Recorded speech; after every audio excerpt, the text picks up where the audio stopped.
disability and everything can support her and her grandbabies and my sister at her house.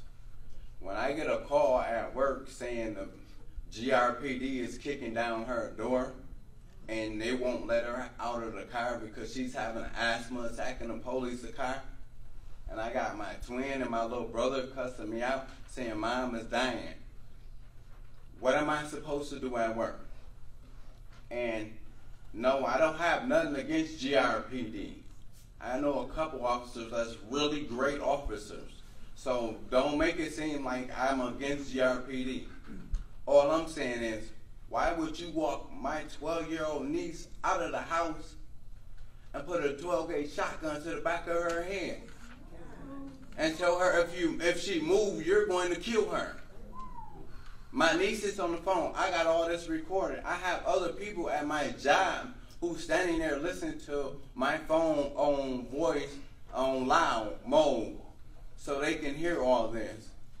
And they're saying, hey, we're going to kill you if you move.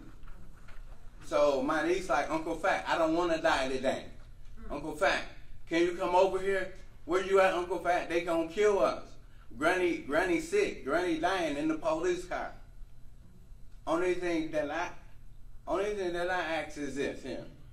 Give justice. A 12-year-old young lady, she don't know nothing about no guns.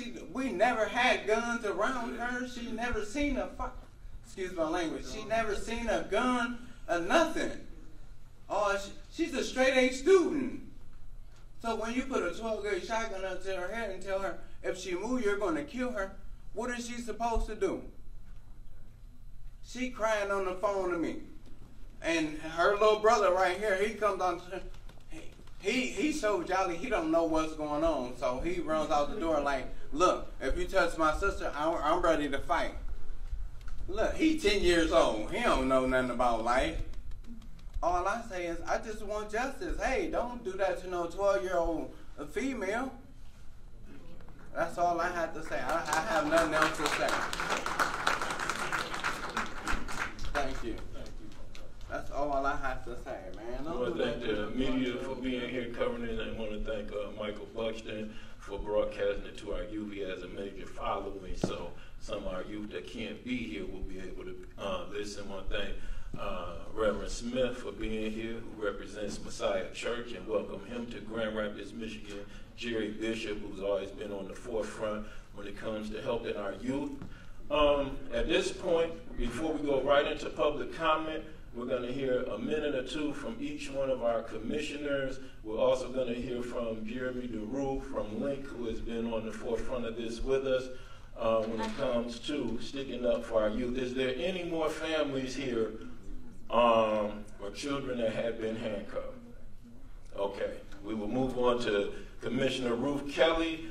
We have Ruth Kelly, Commissioner Kelly, and Commissioner Jones, and they're here because it did happen in their city wards, 2nd Ward.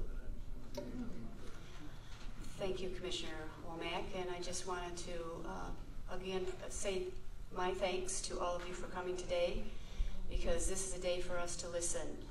Most of you know that we have been on the path now pretty seriously for the last, I'd say, 3 years, with a number of plans. Many of those were brought to us by this community, the 12-point plan. And we will continue on that path. We're working with a group called 21st Century CP, which is all about community policing, and brought in experts here, not because we're under a consent decree, but because we want to do the best that we can for this community. So today was important to listen. I'm a former educator. I see one of my former principals in the audience, as a matter of fact. So my heart goes out to young people. I once taught 12-year-olds, 6th graders, and I know that when they come to school with trauma, it affects how they are able to learn. So we want to do everything that we can to hear you today, and that's really why we are here. Thank you, Commissioner. My name is Joe Jones. I serve as 2nd Ward City Commissioner here in Grand Rapids. I also serve as the President and CEO of the Urban League of West Michigan. And I want to thank Commissioner Womack for his efforts in pulling this together in concert with the Chief. And my comments, actually my remarks, what I want to do is I want to frame this situation up for you. I want to put something out there that I hope we will spend some time thinking about and hopefully have answers to, and that is what is not being talked about, what's not being talked about enough, is the fact that we have a very tense situation in our community, in that we have a number of guns that are in the streets that are illegal. And we have I think it's fair to say that the role of the police department is to do everything they can to get guns off the street. The tension arises when they do what I just said, when they sometimes do whatever it takes to get guns off the street. And so the question becomes, what are some of the opportunities or some of the ways in which the community can engage in helping to get guns off the street? I say that because we can expect tensions to continue to rise, because you have in community, when you think about the community, when you think about the neighborhoods that we live in, you think about folks who, whether it's in the urban core, whether it's all throughout the city, we have folks who don't want to have guns in the streets. And we have, even us, I believe, in this room, don't want to have that. And yet, they're out there. And so it's a big problem, because it's not as if they just showed up. I'm going to sink in for a second. It's not as if they just showed up. And so the question becomes, how can we, as a community, look to address that issue? Because my thought is, and my hope is, I believe that a community should dictate how it wants to be policed. Amen? Amen. And so when it comes to that, I think we have an opportunity to do just that. We can dictate how we want to be policed based on our efforts to engage in a very, very serious issue. I want to give a shout out to guys like Victor Williams, who have come up with very, very sound and very wise approaches of looking to do some sort of trade or buyback for a gun. But we're going to have to find ways in which we can address this issue, because it's serious, and I would much rather us in this room look to work together to remove guns off the street than to have to depend on our police department. Not because I don't have belief in the police department being able to do it. I just think this is something that we as a community can do. So thank you. I understand before we started, it said 5:10 that this got started, and we were going to stay focused on the issue pertaining to the children. And we just said that we wasn't going to do anything about the adults being stopped or anything pertaining to the adults, but it seemed as if what you all talking about is totally different than what we're here for. And also, I would like to say, if that is the case from what he just said, how in the heck does a 12-year-old get a shotgun put to their head? Because see, that's an adult situation. That child did not have no gun. So where does that fact come from? Because see, you throwing it off, and then again, we wasting time. We don't need an introduction about who's here, who's who, and what's what. Let's talk about the issue at hand right now. How this got started, when this got started, and what we're going to do about it. Thank you very much.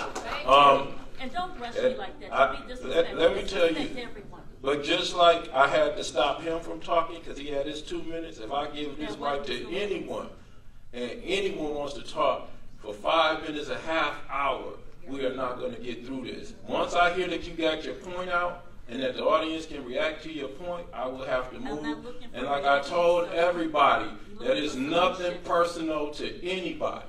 Some of you, I'm going to stop you in the middle of some very emotional testimonies. But we have to give everybody, as many people as we can, a chance to talk. All right, let's talk. So thank you very much. Jeremy, you have your 1 minute. It's been moved from 2 to 1. All right. I think in many ways what I feel is happening here is what's happened repeatedly over the last years, where people from the community are brave enough to come out and share their story and say what's happening to them and share their experiences. And what they're expressing is not heard on the other side and resulted in change moving forward. Even the youth interaction policy that's sitting here before us today, it still doesn't define what a youth is. It doesn't say how old you need to be. And then we act surprised why months after this puts in place, we still have to come back and have conversations asking, why is it that a 12-year-old has a gun pointed at them and ends up in handcuffs. When we have not yet said, stop pointing guns at 12-year-olds. Right? And the community keeps saying, stop treating children like they're adults, and let's make sure we have policies where after it happens, officers can't come back and say, we were following the policies and procedures of this department. And again, I think that if you're like me, you can look at the words of this paper and read it 4 times and say, wait, what does that say? Right? And we need to have clarity over how we want to treat our children and how we want our children treated in a way that creates and ensures safety for everybody. And we've heard repeatedly over the last, and I've only been involved with this really significantly for 5 years or so now. And there's people in the room that have been having these conversations far longer than I have. But throughout that time, we keep saying, we need to stop acting this way towards our children. We say we need to stop acting this way a whole lot. And then when things happen to the children, we all say, this is way too far. Right? That's why so many people are in this room right now on a Sunday, because this is now the 4th time that we've had an issue with children ending up in handcuffs when the children did nothing wrong, when the children complied with every officer's instruction they were given, and we're not in any way threatening any officers, they still end up treating like they're criminals.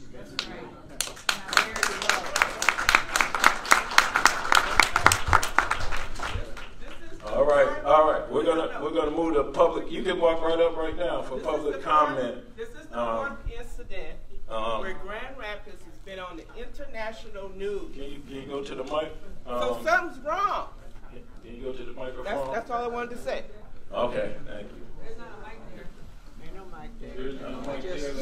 Let's put this microphone back. And I'll show you one thing I gotta say before we start this. 2 minutes flat. We are here representing our children. And we need to represent them in the most prestigious way possible. Today we're not speaking just for ourselves. Today we're put on the news because we let the emotion get the best of us and everybody forgets the point about this policy and moving forward. If we steal this moment from our children, we should never be forgiven about that. And I understand the parents and the family members. I even understand the community, because these parents, that's their children. Nothing's more precious than your child. You will run into a burning house to protect your child. So I understand that the parents have every right to express to the fullest from their intellect, their emotion, and their experience from this horrific situation. But I am asking this community to represent our children. And understand if we overtalk each other, if we play these games, we will be on the news once again. I'm part of this community. So anything I tell you is out of love. And I'm also radio, so I watch the media. I know how they do. I've been trained in this for 20 years. Thank you. Let's get together with our and I called this meeting because I knew it was time for that. But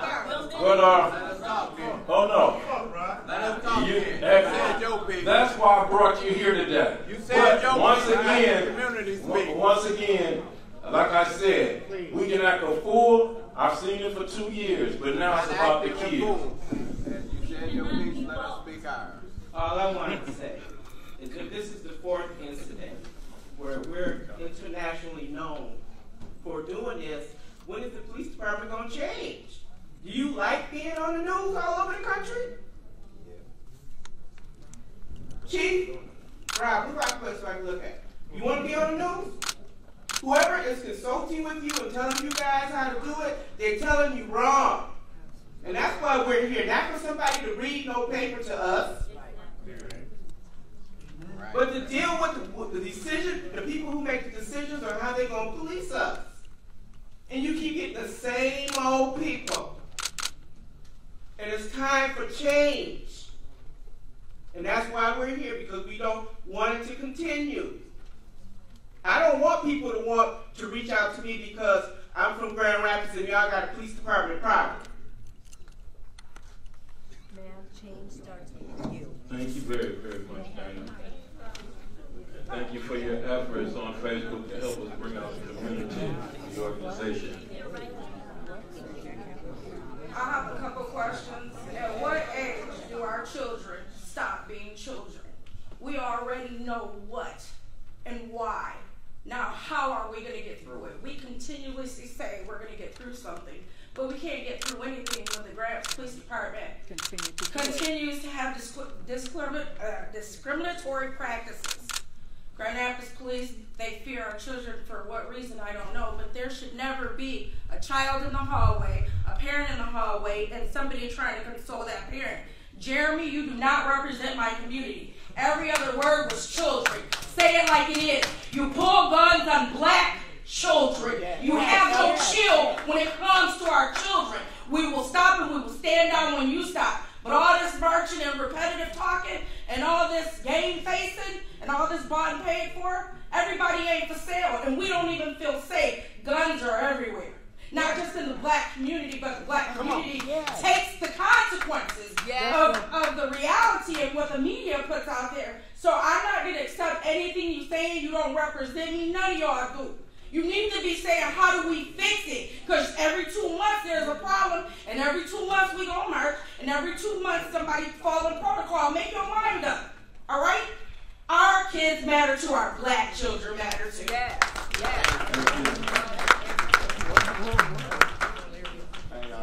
want to respond to your policy, because policy drive outcomes. You say you recognize the impact of our youth. There's disparate impact going on here in Grand Rapids as relates to the black youth. You're bound by, I would think, compelled by law to make compliances and adjustments. If you're doing a racial equity lens in this, you have disproportionality and disparate impact going on here, and that's inferred in your policy. So the truth is that the disparate impact and disproportionality speaks to a racial tone to your policy. It's driving these outcomes. So getting back to the policy, you have the rights and you have the power to adjust with a racial equity lens based on the fact that your present policy is driving these outcomes and imposing oppression on these youth, and not to speak to the trauma. So when part of this policy, when you want to do a callback after you've traumatized a child, where's the reference to a social worker or a therapist? So it's a well-rounded policy. So that's what I want to speak to, disparate impact and disproportionality, because you are part of the Grand Rapids City Racial Equity Plan. So there's some elements there. Thank you. Thank you very much, sir. Please respect the speakers when they have the microphone.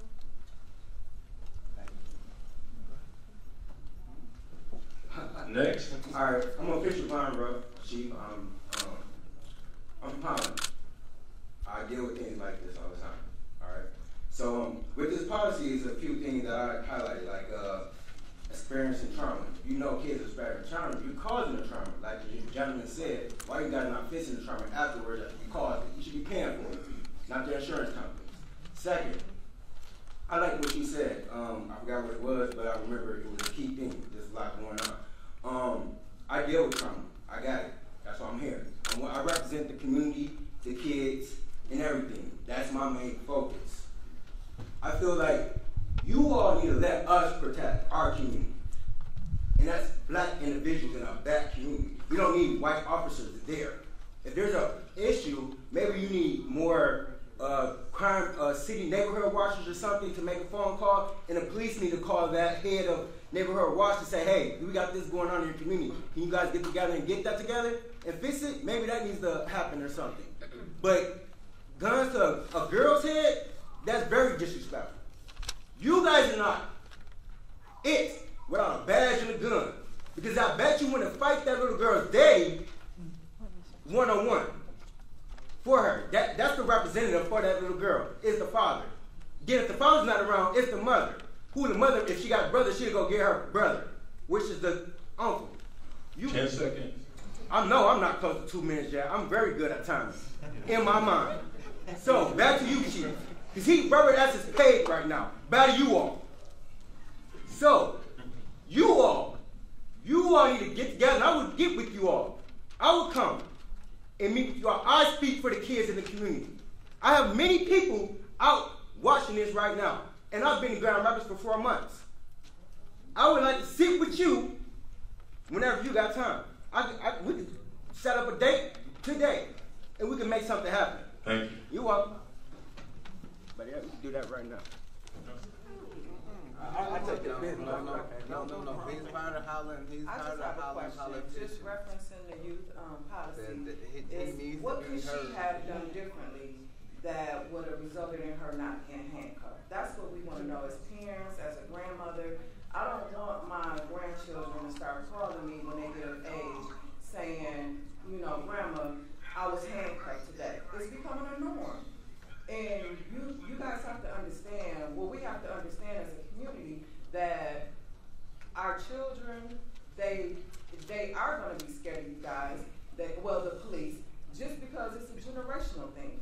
So when you have a generational thing going on, we as young people are trying to tell our children that, okay, the police is here to protect us, from harm, but then you guys are causing this 12-year-old young lady, as she grows up, that's affecting her psychologically, regardless if you guys understand it or not. And we as parents have to deal with that. We as the community have to deal with that. So my question is, what could she have done differently? Because she followed all his demands, all his requests, and she still was handcuffed.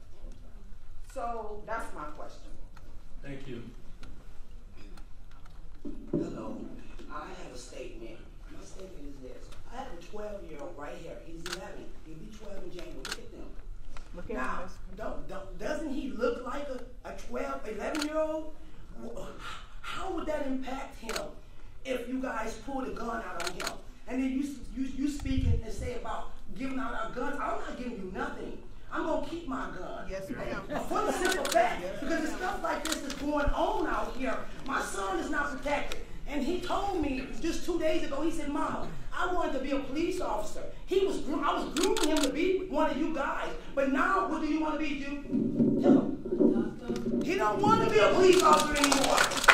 Because he's scared of you guys. I'm scared too. And I know I've never been in jail in my life. I look through my rearview mirror all the time. I'm like, oh shit, excuse me. Excuse me. Go ahead. I'm like, oh my goodness. I'm scared. Every time a police officer get behind me, I get scared. Because I don't know what's going to happen. Okay? And so, and although I've never been committed of a crime, I don't have any felonies or anything like that, but you guys scare me. And now my future is at risk. This is my future right here. Y'all take a good look at him. His name is Julius. I'd be damned if you guys come after him. He's a good boy. All right? Thank you. Sorry. No, you good. I'm back up here with my nephew right here, Lil John, which is 10 years old, which was one of the individuals that was in the situation when it happened. My niece wanted to be a police officer just like she said. But now, me as an individual, yeah, I've been to jail before. I've been to prison before. I don't took counseling. I don't talk to psychiatrists and everything and got myself together. But now, as of today, my niece is afraid every time she sees the bright light. My question to y'all is, what are y'all going to do about this? Because my niece, she's been out of school for a whole 2 weeks. Because every time she sees the light, she's jumping scared because she's talking about, Uncle, somebody gonna kill me. Mama, somebody gonna kill me. Dad, somebody gonna kill me. And my mother has an asthma attack in the police car and you tell my mother, no, you can't go in there and we're not going to go in there and get your breathing machine. Hold on, she's type 2 diabetic, asthmatic, and she gave you permission to go in the house and do whatever you wanted to do in the house. But you mean to tell me when she goes into an asthma attack, you mean to tell me we can't go in there and get your inhaler? We can't make sure you're okay? Come on now, I got a 12-year-old niece calling me at work. I'm working 12 hours a day. And my sister working 8 hours a day. And their dad's working another 12 hours a day. You got 3 people working damn near 40 hours a week, excuse my language, 40 hours a day to make sure that they're okay, and then you tell me I can't give you a breathing treatment because somebody said, why didn't y'all never trace the phone call back to see who made the phone call? 10 seconds, sir. I know my timing. No, I got 30 seconds to be exact if you want to count them. I know timing too. But all I ask is, why didn't y'all track the phone call back and see where the phone call came back? Why y'all run up in there and she walked out with her hands up like this here? And then y'all take my other niece and say she fit the description. Y'all put guns up to both of their heads. And the only thing y'all can say is, oh, you fit the description. Come on now. What are y'all gonna do? Do something about it. Come on now. We can't keep getting shotguns up to our head, because sooner or later one of you officers is gonna shoot. Period. One of you officers is gonna shoot, and then what? This little boy right here gotta be dead because one of your officers made a mistake. Come on, man. Do something about that shit. Do something about it. Come on, this is listen. They want to be police officers. They want to go to school and be where you at. But y'all not making no perfect example. What y'all doing is scarring these kids. Let's let the next speaker talk. Come on, man. Do something about that. I think what I hear from a lot of people that's coming up on this mic is that we need accountability. A lot of the times you guys say, oh, well, we work everything out from this extent with IA, Internal Affairs.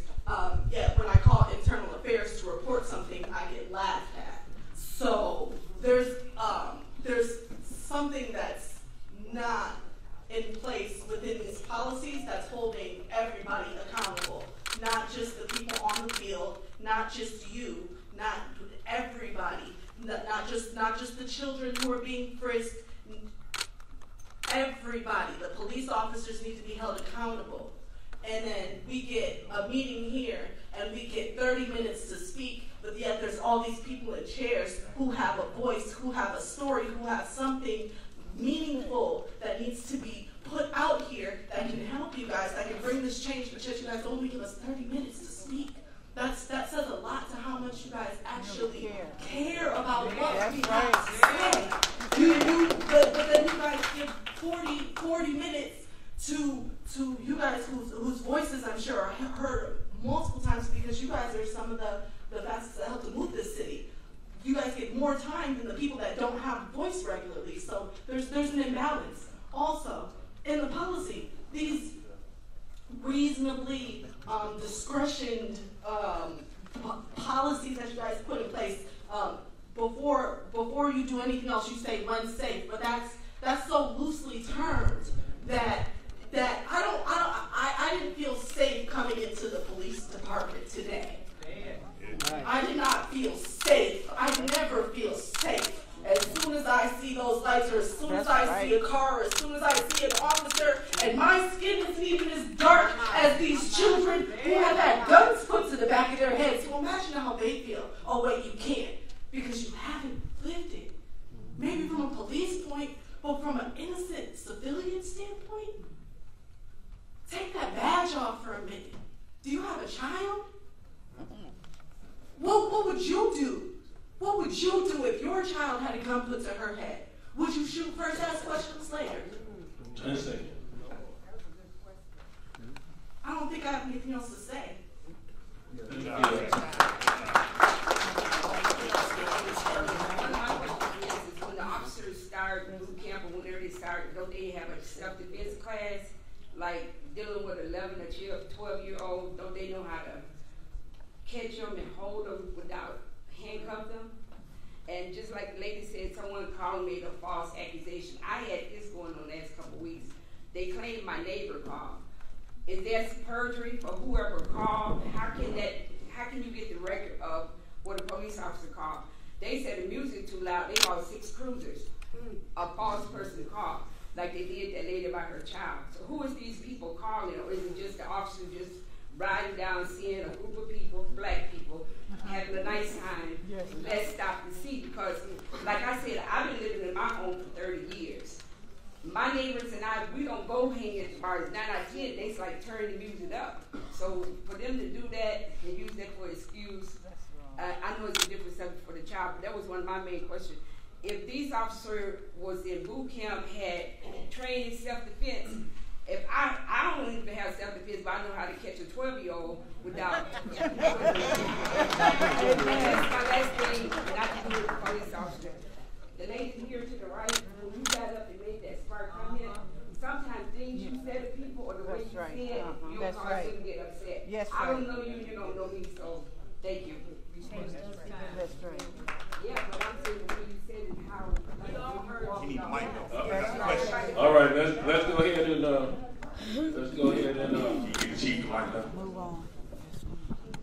questions. That's How many police do you have in your force? 294. How many is African American? So, can you give me So, numbers? what's that? So about 25, 30? That's Diversity in the police department roughly mirrors that in the community. So, the mic, get the mic. This question was regarding our minority hire. We've got 295 sworn and 100 civilian. Our most recent classes have had more diversity than we have in the past. Having said that, we've got about 15, 16, 17%. So out of 290, maybe 40 African American. So the problem. This is exactly right now. This is not the first time. She's being disrespectful. That's my mother. I don't care what y'all She's talking being about. disrespectful. She's being disrespectful. Now, I don't understand why you here. Why are you here? Okay, can we separate? Can we separate? We don't need no separation. Go on to your thing, bro. Okay. Then she can sit. Yeah, she can sit somewhere else if one. We feel. You guys scared us all the time. We not from the vision. How you mean we scared? You Mexican. You not white. What you talking about? All right, let's let Mike continue his question. So out of the 290, maybe we got 30, 40 black officers, right? Give or take. Yeah. Give or take. What I'm saying is, I've been in the neighborhood my whole life. We don't see them black officers. They don't come to the neighborhood. We get the white Caucasians from Rockford, from Jennison, from here, that they never seen us. So when they do see us, they put the guns first. Because they think our normal demeanor is aggression. It's not aggression. Come around the community. The officers used to come and talk back in the day. We don't see that. You don't see the officers knowing the neighborhood people. We don't see that. But it's like, this is a little girl. There she go back there. Little girl was crying in the hallway. One y'all put the 12 gauge on. And my question is, when did male officers start dealing with women? That's not your policy. A male officer shouldn't have a female down, shouldn't handcuff a female, but we see it every day. A male officer jump out on a female so fast and snatch her up and put her in the back of the police car. I be in the inner city. I do so much for the community, it's crazy. They know me, they don't know you. You see what I'm saying? So if you start that coming to the community, you get the African American officers back policing the neighborhood, and you get to know the community people, stuff can change. You never pull a gun out first. I got tasers. I got all type of other stuff. She don't look like a 12-year-old girl. Right. There she go right there in the gray jumpsuit. She don't look like a 12-year-old. Put a 12 gauge out on her. That's crazy. For real. So my whole thing is like, she don't even want to come nowhere near the front of it. I talked to her outside in the hallway. She couldn't even talk. So it's like people, we talking about the adults. It's not about us no more. It's about these kids. It's about these babies. We got to change that. You know, you don't want kids coming up, growing up, and be scared. And that's what's happening in the community. So now you're going to have some other kids that's scared, that's black, that don't care about the police. And then you got a problem. Under affairs, you know what they said? Oh, Mr. Buxton, you got a pass from back in the 90s. The hell with my pass? I'm talking about now. Right. You see what I'm saying? Yeah. So you go off a person's past first. You shouldn't do that. I just had a problem with one of y'all sergeants, Farrell, whatever his name is. I rented you guys' event, the FBOP. Y'all didn't want us there. I think it was racism because we was black and we was running one of y'all event spaces. We shouldn't have that. Everything should be fair in the community for everybody, right? Right. No? 10 seconds. No? Talking to you, Chief? No. You see what he did? You up, man. It's cool. Don't worry about it. You up. I went out to what happened, and I asked the officer, I said, what if your child was in this situation? What would you do? He told me, my kids aren't trouble kids, so they would be in this situation. And I just, I stopped and didn't know what to say after that, because I wouldn't think an officer would say that. And another problem is one of the officers was like, he was crying so bad, we couldn't even get his name up out of him. Of course he would cry because he has fear. He is in fear of you guys, but he's in fear of the gun that's in the back of his head. And he was scared that he would get shot because he never been in a situation like that. So, I don't know,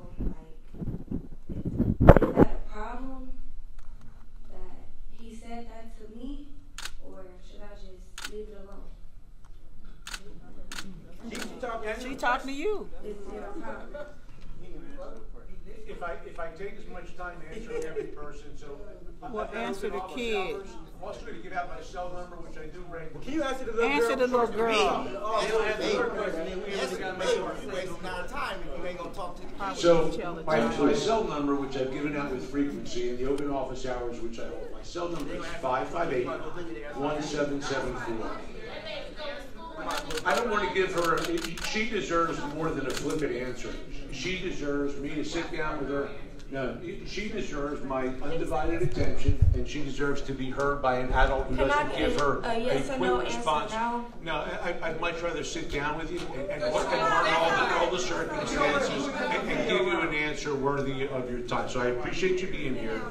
And again, as I said at the beginning of this meeting, this is the continuation of a dialogue. It's certainly not going to be the end of one. Thank you. All right, and I just want to remind everybody too, when it comes to those four-letter words, that we do have children in here today. So just like we want the police to respect our children, we got to make sure we respect them ourselves too. So please monitor your language, and I know it's an emotional situation. Thank you.